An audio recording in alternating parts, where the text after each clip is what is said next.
Just give me a moment while I pop up my PowerPoint here, and then I will get started.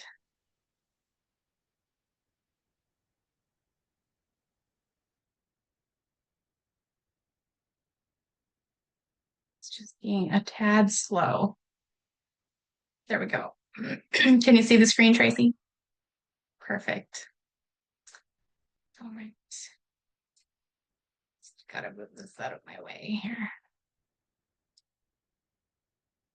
Okay, so first of all, thank you for attending this seminar today. I really appreciate that you've taken the time out of your lunch hour to attend and support my thesis work in this way. So again, thank you very much. Just going to start by sharing a land acknowledgement. So Brandon University has campuses on both Treaty 1 and Treaty 2 lands and is a gathering place for people from many backgrounds around the world. I acknowledge that Winnipeg and Brandon are on shared territory between the Dakota Oyeate and the Anishinaabe and the national homeland of the Red River Métis. I present to you today from Treaty 1 land and acknowledge that the research discussed will also take place on Treaty 1 land. So just a brief outline of what you can expect today, an introduction and some background about me, a literature review, purpose of research, significance of the work, discuss the methodology, identify what next steps are, and then leave some room for questions at the end.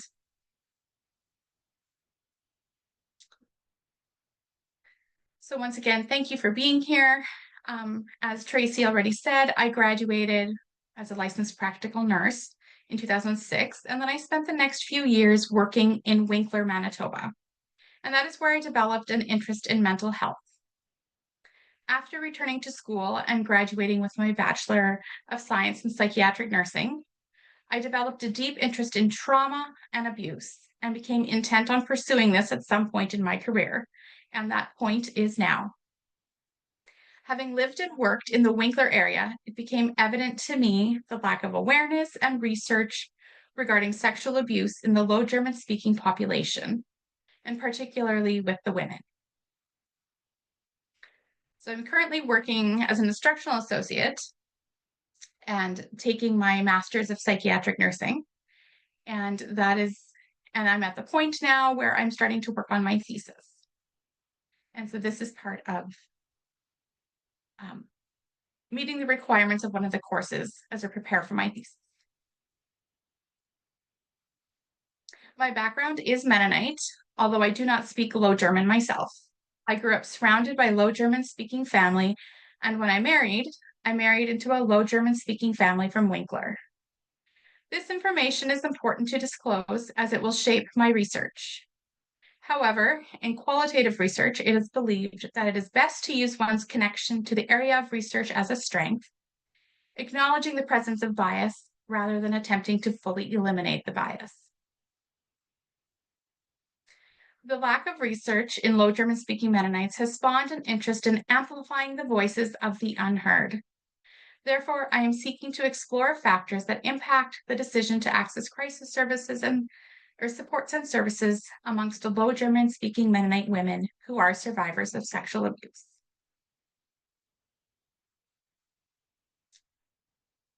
I'm going to start by just discussing the literature review process. So to complete the literature review, I began with the listed search terms that you see on the screen, and it included terminology of sexual abuse, Mennonite or Mennonites, Low German speaking, and mental health. However, the scarcity of literature was made evident when these search terms would result in a range of only 11 to 66 findings, many of which were not applicable. Broadened terms and Google searches produced more findings and websites rather than scholarly articles, or I should say only scholarly articles. The Journal of Mennonite Studies produced a variety of results, but the articles rarely pertain to the population of interest. Rather, most of this literature from the Journal of Mennonite Studies could provide information about the background of Mennonites in general and provide parallels from similar Mennonite communities. So the population of interest is Low German-speaking Mennonites, an ethno-religious group who are known for their religious beliefs and separate way of living. The terms Low German Mennonite and Low German speaking Mennonite may be used interchangeably to describe the same population. Low German speaking Mennonites are comprised of varying levels of conservative, but their cultures and religious beliefs share the same roots. The church is at the heart of the culture, with many rules for dress that shape the visual identity of Low German Mennonites. Bishops or church leaders hold the highest position in the community and church, making decisions that affect all the people in their churches and communities. Community is closely tied to the church, but will include non-religious events that bring the community together. Events such as farming, butchering, and sewing. Education is also a community effort, but is connected to the church most of the time. Children are taught to work from a young age, and there is a clear distinction between men's and women's work. And learning to work is often valued over obtaining an education. The language spoken in the homes and the community is Plattdeutsch, or Low German, with many only learning English when they start school. Family consists of a married man and woman and their children. Strict rules are established regarding sexuality, but rarely is there conversation or education regarding sexuality or even birth control. Men are the head of the household and may make decisions with little to no consideration for those impacted by the decisions.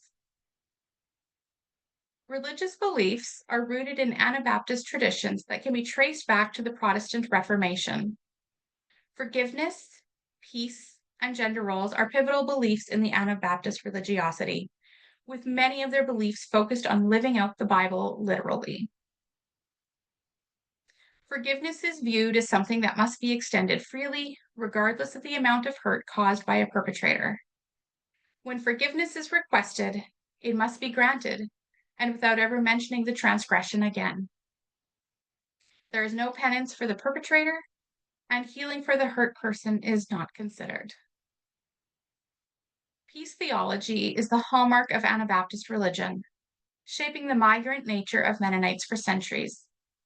In times of war, they have uprooted and immigrated to new countries to evade war and government.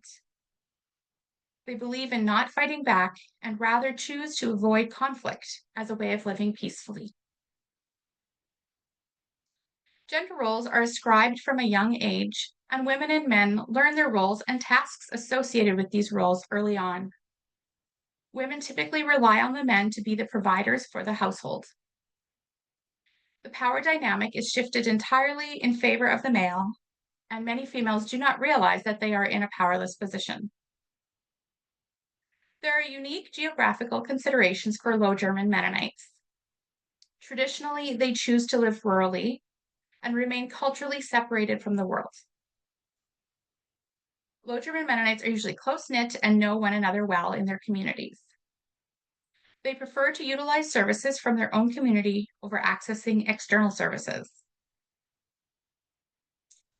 There's a high concentration of Low German Mennonites in southern Manitoba, in the Winkler area. And over the years, Low German Mennonites have continued to migrate back and forth between Winkler and Mexico or South American countries. Sexual abuse is occurring in Low German-speaking communities, but the prevalence remains unknown.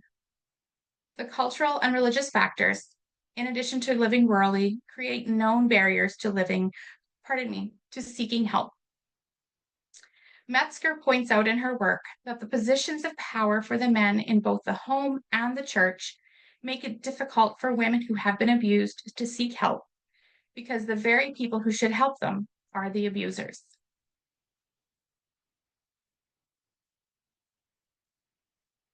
So when discussing sexual abuse, it is important that we have a working definition to establish common ground. Literature uses the terms sexual abuse, sexual violence, and sexual assault interchangeably. For this research, I have chosen to use the term sexual abuse. It was important to me that the definition is broad enough to encompass all types of sexual abuse, especially since people are not always aware that what has happened to them is considered sexual abuse.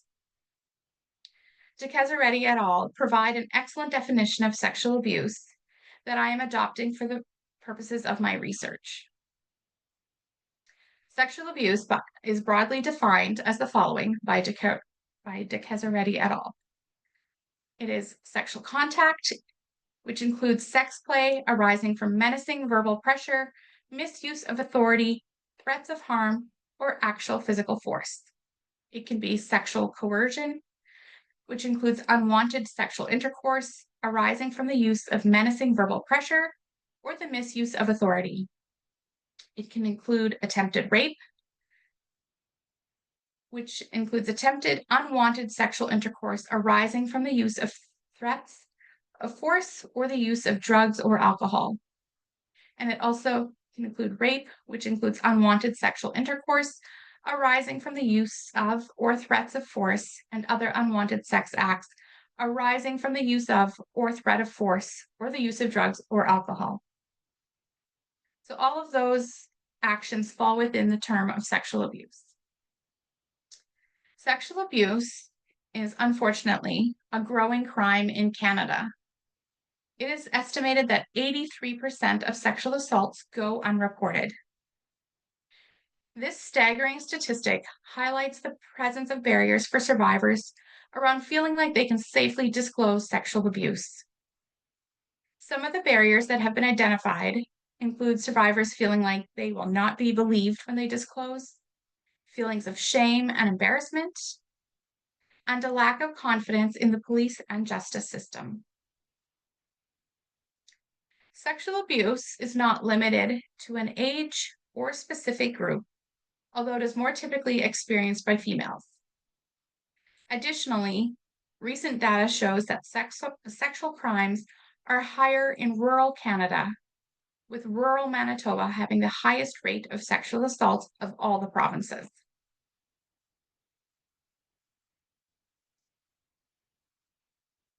So let's talk about some of the gaps that we've found in literature.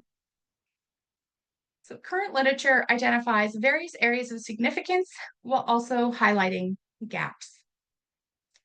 Literature by Dyck discusses the challenges of reporting abuse when living rurally. Austin et al. Highlight the importance of cultural sensitivity when caring for survivors of sexual abuse, particularly for psychiatric nurses in mental health settings. And this is significant because Ashmore et al. Identified that mental health settings see a higher level of disclosures of sexual abuse than other healthcare settings. And further, work by Davis and McGarry emphasizes that sexual safety needs to be integrated into mental health care. These studies highlight the significance of sexual abuse in relation to psychiatric nursing care. Literature regarding Low German-speaking Mennonites is minimal in nursing literature.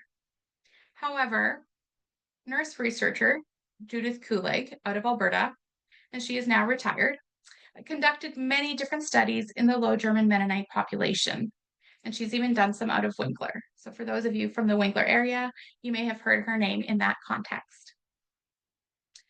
Her work is the primary work found in nursing literature that addresses the care needs of this population, as well as provides help to nurses when learning how to interact with this population in a culturally sensitive manner. Non-nursing literature exists in Mennonite studies and addresses cultural and religious aspects of Low German-speaking Mennonites, as well as topics of sexual abuse, but many of these articles are written about Mennonites from other settings. However, there are many parallels between the Amish and other non-Low German-speaking Mennonites, as the religious roots are the same between all the different groups. In recent years, there has been more boldness in the telling of stories, and thus more exposure to the incidences of sexual abuse in different Mennonite settings. On the website Anabaptist Mennonite Church Sexual Misconduct Cases, it emphasizes that in close communities such as the Low German Mennonite community, the prevalence and disclosure rates of sexual abuse are both unknown and undiscussed. It remains that there is no literature pertaining to both psychiatric nursing or mental health nursing and sexual abuse in Low German Mennonite communities.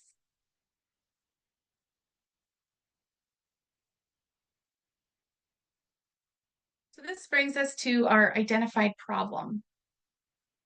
Sexual abuse is widely documented in Canada, with prevalence noted in rural communities.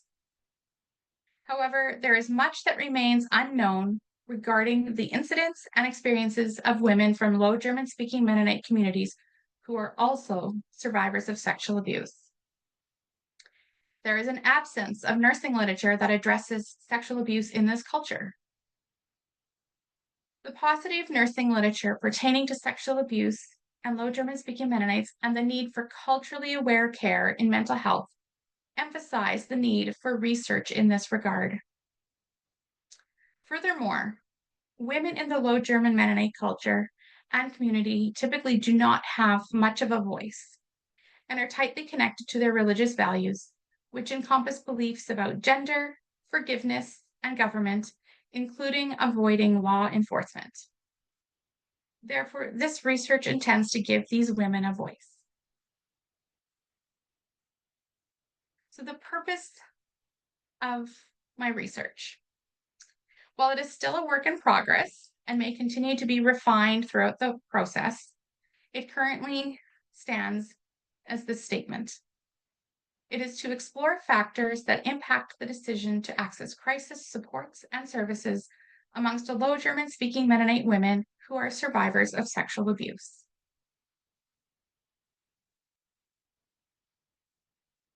And the research will seek to answer these questions. What challenges and facilitators do Low German Mennonite women who are survivors of sexual abuse identify that impacted their decision when accessing crisis services and/or supports?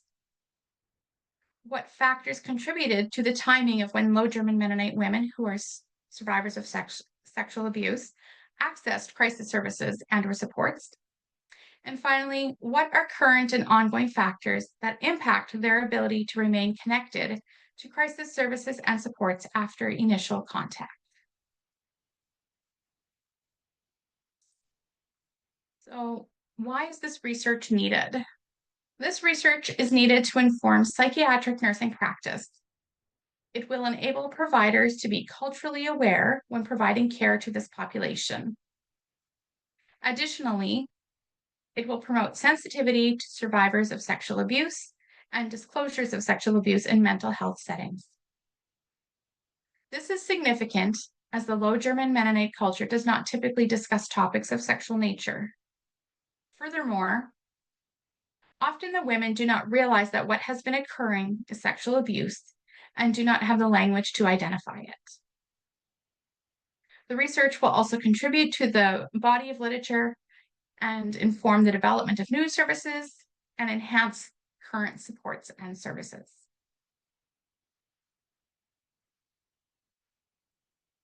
So how will we conduct this research? So the constructivist lens offers a modern thought pattern that welcomes multiple constructs, multiple realities. It holds the assumption that meaning is created through shared experiences, and truth is the result of perspective. Constructivism expects the researcher to have an active role in the formation of new constructs. It also relies on the researcher's ability to interact with both the participants and the data. Therefore, a constructivist approach is well suited to inform inquiry utilizing a focused ethnography methodology.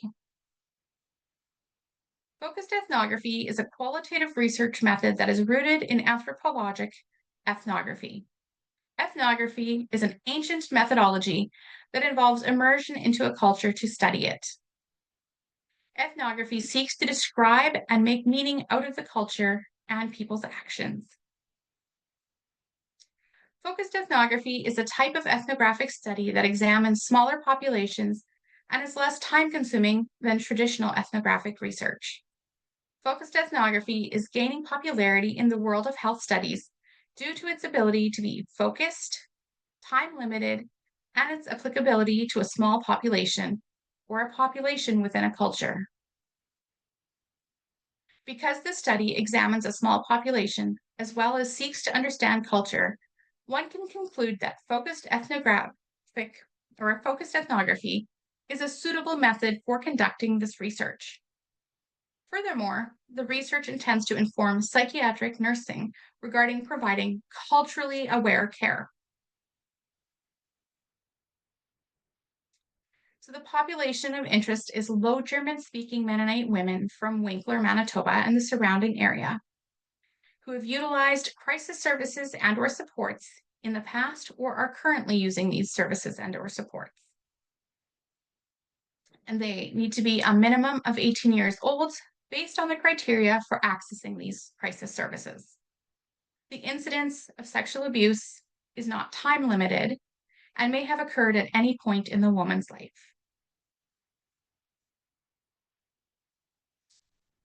Community contacts will be utilized to recruit participants through purposive sampling. This is most likely to yield desirable results due to the specific nature of the recruitment. However, it can take a long time to recruit participants as it is dependent on waiting to encounter the right people who are prospective participants. Therefore, snowball sampling is another method of recruiting participants that will be useful in this study. I intend to ask participants to recruit people they believe may be an appropriate fit for the research.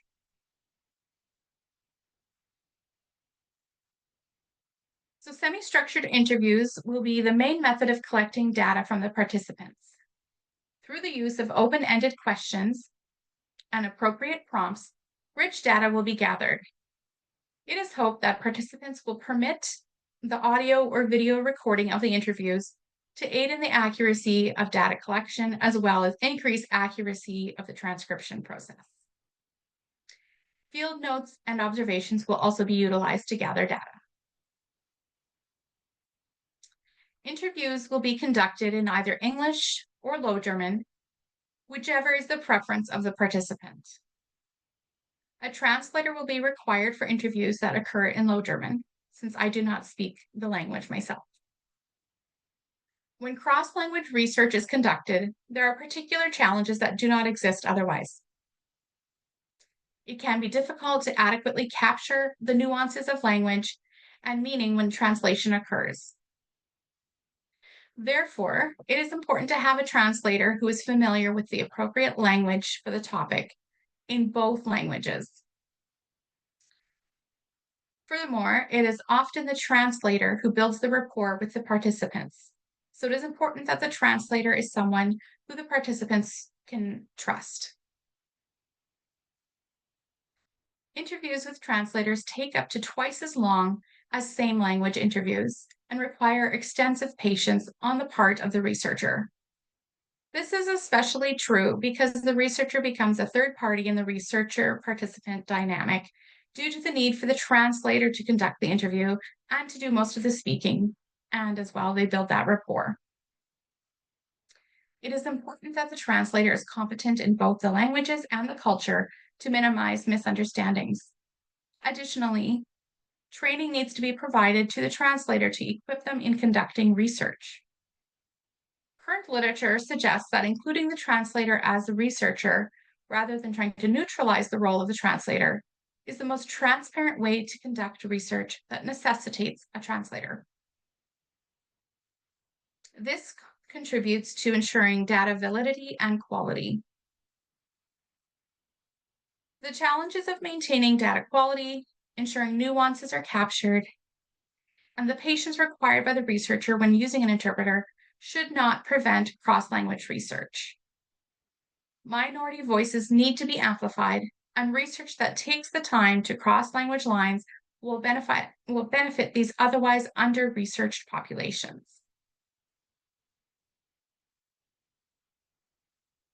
So, next steps. What do I need to do to continue this? Although some community connections have already been established, the process is slow. I am continually in the process of establishing appropriate connections with community contacts who will be able to aid in recruitment and translation. A research proposal needs to be completed and approved by my thesis committee as well as the university. And ethics approval will need to be obtained through Brandon University and any organization that is utilized for research participation. I'm just going to pop my references up on the screen. Got 4 slides of those. And then just going to open it up for any questions. At this point, I'm going to just take my PowerPoint down so I can see the screen a little better.